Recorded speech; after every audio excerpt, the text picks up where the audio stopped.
Welcome to the Windows Computer and Technology channel. And one of the comments that was coming quite regularly in the past few days, one a few actually on the talk about why don't Microsoft just fix Windows 11 and then release it as Windows 12, and of course Windows 11 itself, people talking about the minimum requirements. And there's still a lot of people who's like, why doesn't Microsoft, change the minimum requirements and get rid of TPM? Well, you just can't anymore. TPM is now a core feature that is used a lot for all sorts of things. For example, passkeys that are saved on your PC use TPM. We are at this stage where we're in 2026 and technology moves on. And even the minimum requirement for the CPU, even though Windows 11 works well on those generations of CPU, we're, light years ahead now. And it ain't actually preventing Windows 11 from growing, because Windows 11 is, 70 to 75% of all the PCs. It's dominating. What Windows 10 is a small fraction of 25 to 30%, and it's more towards the 25, 22, 23, 24%, according to a lot of the statistics going on. It's 1 out of 5, 1 out of 4 at most. Windows 10 is on the way out, and we've got to face it. That's the way it is. I read these comments, and I'm like, no, we don't go back anymore. Yes, I would have said yes, and I would have said Microsoft did miss out on things when Windows 11 was released 5 years ago.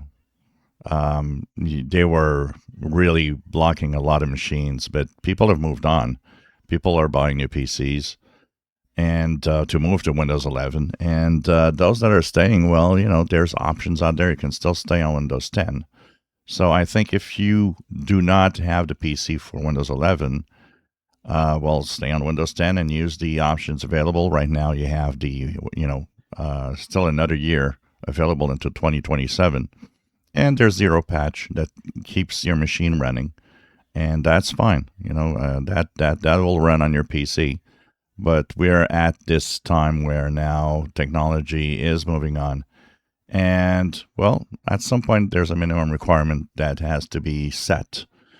And that means we're moving forward and that we're not stagnating into, not checking out on a lot of new stuff and the new technologies because we're just staying behind and forgetting that, well, technology is moving on and that's the way it is. And like everything that we buy, TVs, and all sorts of technology, and we get tablets and so on.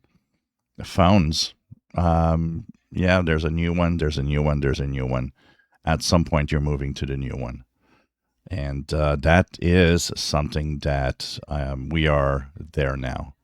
A lot of people are saying, well, they should remove the minimum requirements. I don't think they should now. I think that now we're fine with where we're going. But that said, and a lot of people are saying what they're scared of is Windows 12 being an AI only operating system. That should not be only AI. Windows 12 for me should be a operating system that will have the same minimum requirements as Windows 11. Don't add anything in minimum requirements. Just, like Windows 11, just do an AI version for the Copilot plus PC AI stuff and do a standard version for users that don't have, NPUs and PCs that are necessarily that capable on the AI front. But one thing for sure, I think Windows 12 should stay on the same minimum requirements. Don't add to it. If you enjoy my videos, please subscribe, give us thumbs up. Thank you for watching.